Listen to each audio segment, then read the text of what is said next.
My name is Caroline Rowe. I'm the Lowell Managing Director. Lowell is actually IINE's oldest site. Lowell also has the largest Afghan population out of our 3 sites. Since 2014, we've resettled almost 350 Afghan SIVs and refugees.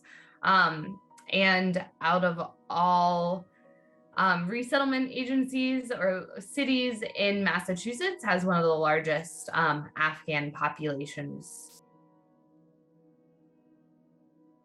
In terms of preparing, I think each of our sites, trying to look at what do we have for volunteers and resources and, available apartments, things like that has been, at least for Manchester, has been pretty time consuming.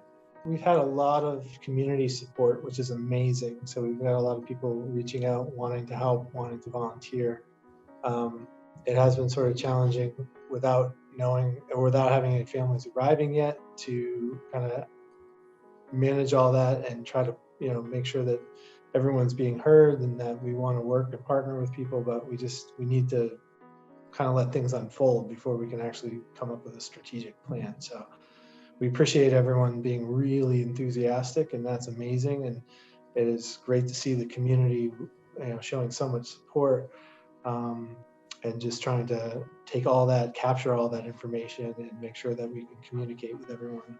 I agree with that. I think the other challenge is, we received these assurances and we're told we have 1 week, and it is, we secure and set up apartments all the time, but we usually have a little bit more notice. And we have miraculously found like 5 apartments available. The challenge is, you have to secure the apartment, request the money, make sure that the apartment is clean, go back and forth with the landlord to make sure that they fix items in the apartment. So it's a very long, time consuming process that we do all the time, but I think doing it on a faster timeline is very challenging because landlords and the construction crew that supports the landlords isn't always on the same timeline that we are on.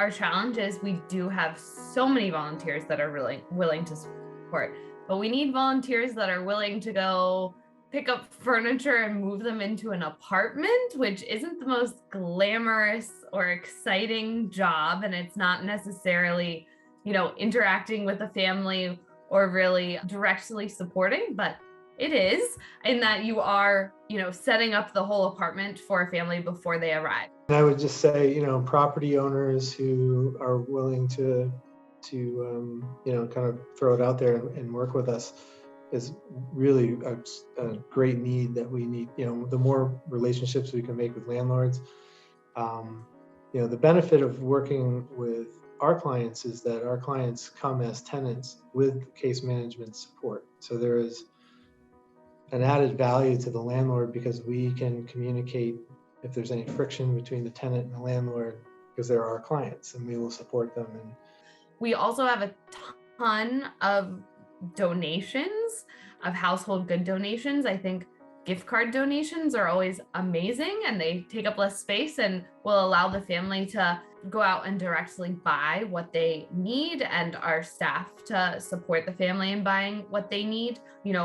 On intake, when we meet with the family, we do enroll the family in food stamps, but it usually takes about 10 days to 2 weeks for the family to be approved and receive their EBT card so that they can purchase food. So we are required in the meantime to provide Market Basket gift cards or other food support until they receive food stamps. And obviously, once the family receives food stamps, we, make sure that they are able to go to the grocery store and purchase what they need. So those gift cards allow us to practice that beforehand and make sure that the family, is able to get the food that they want and need as well at the grocery store, whether there are dietary restrictions or preferences. I think, it is good being able to get exactly what you want to eat, because food stamps are awesome and amazing and help so much. sometimes they do not cover all the food costs for a family, especially for single clients. I think food stamps for a single client in Massachusetts are like $130, or around that, which for a month, which is not a lot. So those Market Basket gift cards do supplement that and allow our clients to purchase other food and other needs. Typically, our families will they'll come, they'll get settled, but there's always a little bit of peaks and valleys between, crisis and sometimes the emergency. So we'll use it as a parachute for a lot of our families as well, to just make sure that it supplements all the other services that they get, just helps keep families on track. But that being said, we are extremely thankful and grateful for all of the household good donations and support that we have received.